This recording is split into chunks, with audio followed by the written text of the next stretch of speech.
భారతదేశం ఆషామాషి కాదన్నటువంటి నిజం మరొకసారి తేలిపోయింది.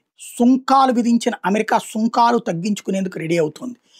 అది భారతదేశం యొక్క శక్తి. ఎందుకయ్యా అంటే ఆ సుంకాలు సవాళ్ల మధ్యనే ఐఎంఎఫ్ మొన్న అక్టోబర్ 2025 వరల్డ్ ఎకనామిక్ అవుట్లుక్లో భారతదేశ వృద్ధిని 6.6% అంచనా వేసింది.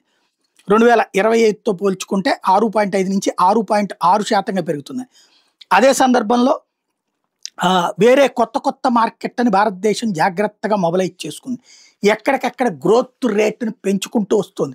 జీడిపి పెంచుకుంటూ వస్తుంది, వాణిజ్య రంగం విస్తరిస్తోంది, వ్యవసాయ రంగం విస్తరిస్తోంది, మ్యానుఫ్యాక్చరింగ్ సెక్టర్ విస్తరిస్తోంది, made in India, make in India అద్భుతంగా సక్సెస్ అవుతుంది.